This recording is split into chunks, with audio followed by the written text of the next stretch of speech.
আসসালামু আলাইকুম। স্বাগতম সবাইকে ইনভার্স লার্নিং এর এই ভিডিওতে। আমরা আজকে আলোচনা করব অষ্টম শ্রেণীর বিজ্ঞান বইয়ের 2 নম্বর অধ্যায়, জীবের বৃদ্ধি ও বংশগতি। আমরা এই চ্যাপ্টারে মেইনলি আলোচনা করব হচ্ছে জীবের বৃদ্ধি কিভাবে হয় এবং জীবের এই যে বংশগতি কিভাবে হয়, আমরা সেটা নিয়ে আলোচনা করব। তার আগে আমরা জেনে নিই যে আমরা এই অধ্যায়ের শেষে কি কি জানতে পারবো। তারপরে আমরা পার্ট 1 নিয়ে আলোচনা করব আজকে ভিডিওতে। তো চলো, এই অধ্যায় শেষে আমরা কি কি জানতে পারবো সেটা একটু বলি। দেখো, প্রথমত আমরা জানতে পারবো কোষ বিভাজনের প্রকারভেদ, ঠিক আছে, এবং কয় প্রকার হয় এবং এটা কি কিভাবে ব্যাখ্যা করা যায় সেটা শিখতে পারবো। তারপরে কি, কোষ বিভাজনের মাধ্যমে জীবদের বৃদ্ধি ব্যাখ্যা করতে পারবো।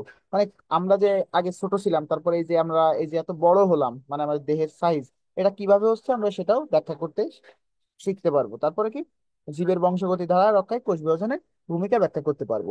মনে করো কিভাবে তোমার দাদা থেকে তোমার বাবা তৈরি হয়েছে, তারপরে কি তোমার বাবা থেকে তুমি, এই যে একটা বংশগতি, এটা কিভাবে আর কি রক্ষা পেয়েছে সেটা আমরা শিখতে পারবো, ঠিক আছে।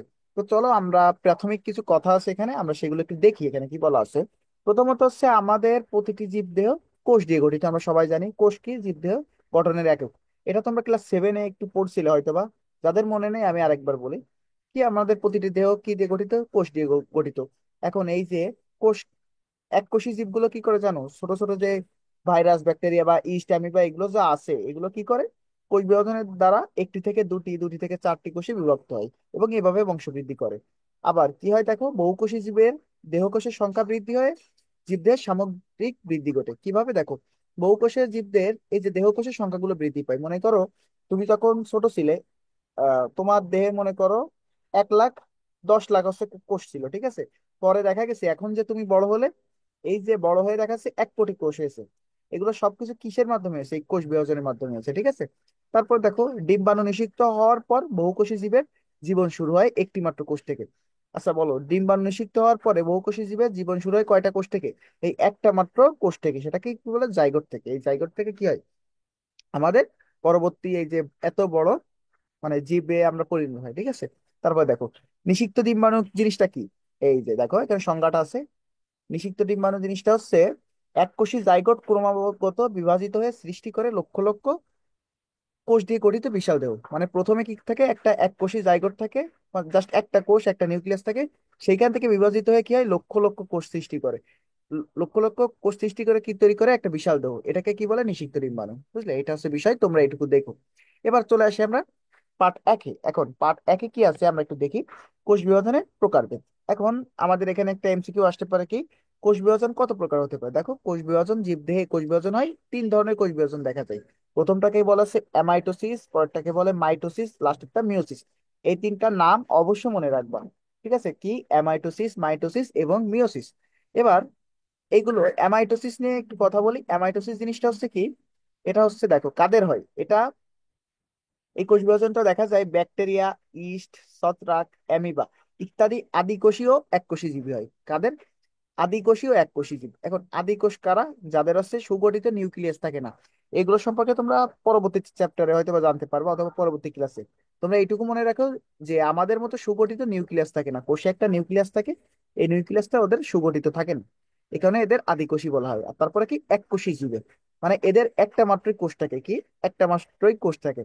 এখন এককোষী জীব তাহলে কোনগুলো দেখি আমরা? ব্যাকটেরিয়া, মানে অনেক ছোট যেগুলো, সেগুলোকে আমরা এককোষী জীব হিসাবে মনে রাখতে পারি। তারপরে কি, ইস্ট, ছত্রাক, অ্যামিবা এগুলো কি এককোষী জীব। আচ্ছা, এবার তারপরে আসি, এককোষী জীবগুলো অ্যামাইটোসিস প্রক্রিয়ায় বিভক্ত হয়ে বংশবৃদ্ধি করে। এখানে বলাই আছে যে অ্যামাইটোসিস প্রক্রিয়ায় কারা বংশবৃদ্ধি করে? এককোষী জীবগুলো, এটা মনে রাখবা। এই ধরনের কোষ বিভাজনে নিউক্লিয়াসটি ডাম্বেলের আকার ধারণ করে এবং প্রায় মাঝ বরাবর সংকুচিত হয় ও পরস্পর থেকে বিচ্ছিন্ন হয়ে দুটি অপত্য নিউক্লিয়াসে পরিণত হয়। দেখো এখানে অনেক বড় একটা লাইন, আমি তোমাদের বলি।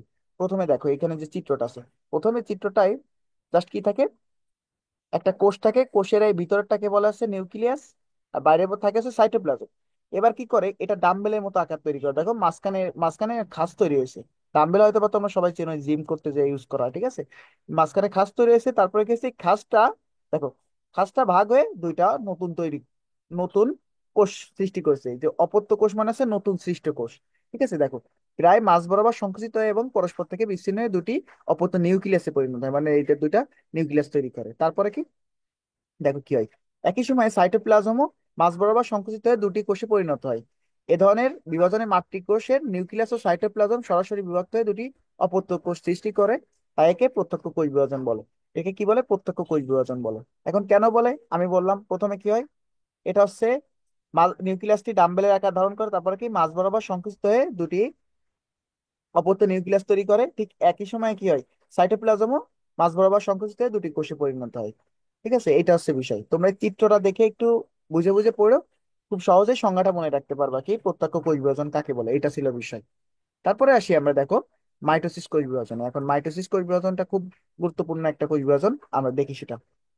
আমরা আগে কি জানলাম, অ্যামাইটোসিস কাদের হয়? অ্যামাইটোসিস হয় এককোষী জীব ও আদিকোষী জীব দেহের মধ্যে। এবার মাইটোসিস হয়, দেখো, উন্নত শ্রেণীর প্রাণী ও উদ্ভিদের দেহকোষ মাইটোসিস প্রক্রিয়ায় বিভাজিত হয়। এখন উন্নত শ্রেণীর প্রাণী কারা? মানুষ। ঠিক আছে, মানুষ, তারপরে এই যে মনে করো বাঘ, সিংহ, এই সবগুলো কি উন্নত শ্রেণীর শ্রেণীর প্রাণী প্রাণী। আর উদ্ভিদ তো বুঝতে পারছো, গাছপালা, এগুলো। এগুলোতে কিসের মাধ্যমে দেহকোষ বিভাজিত হয়? মাইটোসিস প্রক্রিয়ায়। এই প্রক্রিয়ায় মাতৃকোষের নিউক্লিয়াস একবার বিভাজিত হয়ে, দেখো কি হয়, যদি মাতৃকোষ যদি তোমার এরকম থাকে, একটা নিউক্লিয়াস থাকে, এটা জাস্ট একবার বিভাজিত হয়। বিভাজিত হয়ে কি করে, সম আকৃতি মানে সেম আকৃতির, আমি আঁকতে একটু ভুল করতেছি, বা সেম আকৃতির, সমগুণ সম্পন্ন এবং সমসংখ্যক ক্রোমোজোম বিশিষ্ট দুটি অপত্য কোষ সৃষ্টি করে। বুঝলে? এই যে দেখো, একটা থেকে দুইটা কোষ সৃষ্টি হয়, যাদের গুণাগুণ আগের মতো সেম থাকে, মানে সমান আকৃতির হয়, সমগুণ সম্পন্ন হয়। তারপর কি, সমান সংখ্যক ক্রোমোজোম থাকে। আগে যদি এখানে 10টা ক্রোমোজোম থাকতো, এখানেও 10টা ক্রোমোজোম হয়। এটা হচ্ছে বিষয়। তারপর দেখো, মাইটোসিস কোষ বিভাজনের ফলে প্রাণী এবং উদ্ভিদ দৈর্ঘ্য ও প্রস্থে বৃদ্ধি পায়। মানে কি, এই যে আমরা যে প্রথমে গাছ থাকে, একটা ছোট চারা গাছ থাকে, তাই না? ছোট চারা গাছ থাকে, তারপরে কি হয়, অনেক বড় একটা গাছ তৈরি করে না, এই যে অনেক বড় গাছ, এটা কিসের মাধ্যমে হয়? এটা হয় এই যে মাইটোসিস কোষ বিভাজনের মাধ্যমে।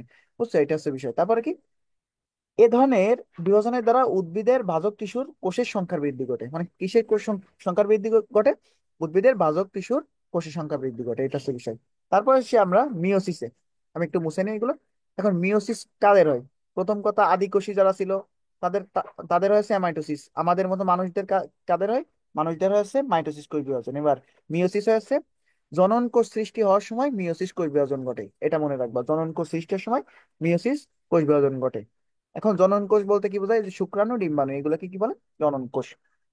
আচ্ছা, তারপরে আসি, দেখো, এ ধরনের কোষ বিভাজনে মাতৃকোষের নিউক্লিয়াসটি পরপর দুবার বিভাজিত হলেও ক্রোমোজোমের বিভাজন ঘটে একবার। দেখো, আমাদের কি ছিল, মাইটোসিসে ছিল ক্রোমোজোমটাও একবার বিভাজিত ছিল, তারপর কি নিউক্লিয়াসটা একবার বিভাজিত ছিল। বাট এইখানে নিউক্লিয়াস বিভাজিত হয় দুইবার।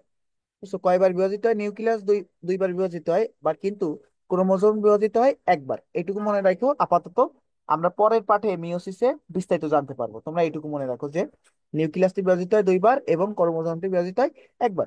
ফলে অপত্য কোষের ক্রোমোজোমের সংখ্যা অর্ধেক হয়ে যায়। মানে কি, নিউক্লিয়াসটা হচ্ছে দুইবার বিভাজন, কিন্তু ক্রোমোজোম বিভাজন হচ্ছে কয়বার? একবার। তাহলে তো অবশ্যই তো অর্ধেক হয়ে যাবে, তাই না? এটা হচ্ছে বিষয়। এই বিভাজনে এই বিভাজনে ক্রোমোজোমের সংখ্যা অর্ধেক হ্রাস পায় বলে এ ধরনের বিভাজনকে বলা হয় হ্রাসমূলক বিভাজন। কি? হ্রাসমূলক বিভাজন। কারণ কি, ক্রোমোজোমের সংখ্যা হ্রাস পাচ্ছে। আচ্ছা, তোমাদের অ্যাডিশনালি একটা কথা বলি, এইখানে মাইটোসিস কোষ বিভাজনকে বলা হয়েছে সমীকরণিক কোষ বিভাজন। ঠিক আছে, সমীকরণিক কোষ বিভাজন বলে। কোষ বিভাজন মানে এই যে ইকুয়াল থাকে, যে মাইটোসিসে ক্রোমোজোমের সংখ্যা এবং নিউক্লিয়াস সংখ্যা সেম থাকে বলে, আগের মতো সেম থাকে বলে এদেরকে সমীকরণিক কোষ বিভাজন বলে। কিন্তু মিওসিসে কি হয়, ক্রোমোজোমের সংখ্যা অর্ধেক হয়ে যায় বলে এদের হ্রাসমূলক বিভাজন বলা হয়। এবার দেখো এখানে কি হয়, জনন মাতৃকোষ থেকে পুং ও স্ত্রী গ্যামেট উৎপন্ন হওয়ার সময় এ ধরনের কোষ বিভাজন হয়। কখন? জনন মাতৃকোষ থেকে পুং গ্যামেট এবং স্ত্রী গ্যামেট উৎপন্ন হওয়ার সময় এ ধরনের কোষ বিভাজন হয়। ঠিক আছে। আচ্ছা, এবার আসি আমরা মাইটোসিস। মাইটোসিসে চলে আসছি আমরা ডিরেক্ট।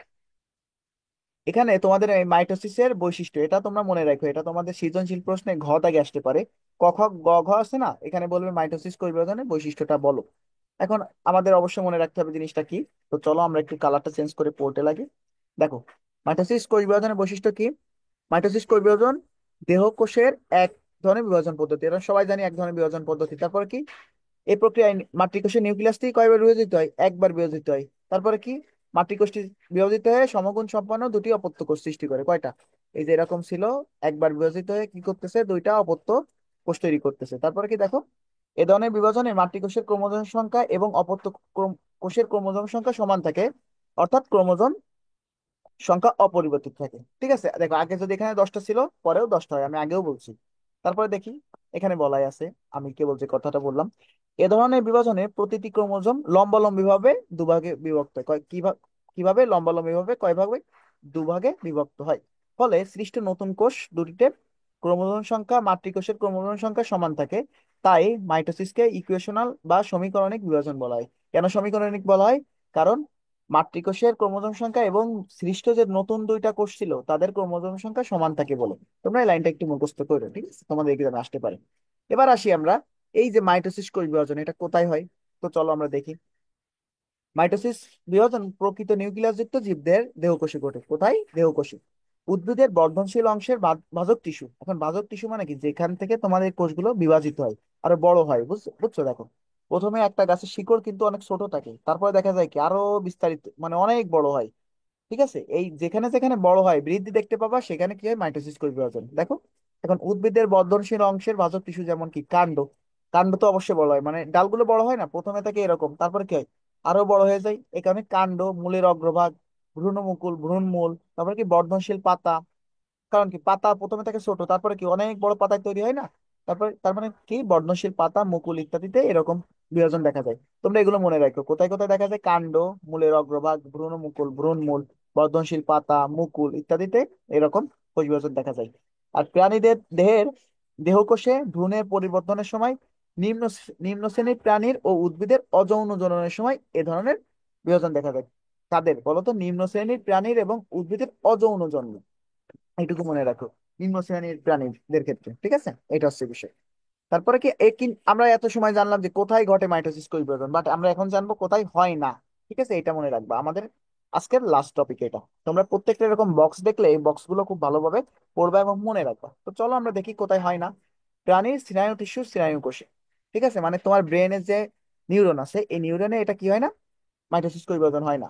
স্তন্যপায়ী প্রাণীর পরিণত লোহিত রক্তকণিকা। স্তন্যপায়ী প্রাণী কারা? যারা মায়ের দুধ পান করে, আমরা আগের চ্যাপ্টারে জানতে পেরেছি। ঠিক আছে?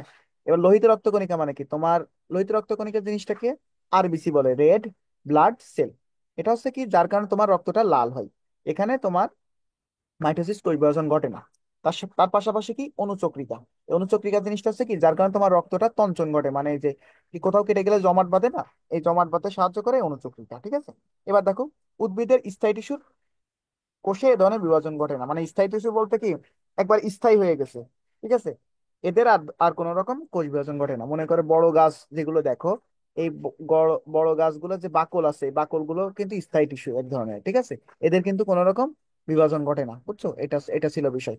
তো আজকের লেকচারটা আমরা আমাদের এতটুকু ছিল, পার্ট 1 পর্যন্ত। আমরা নেক্সট এপিসোডে পার্ট 2 নিয়ে আলোচনা করব।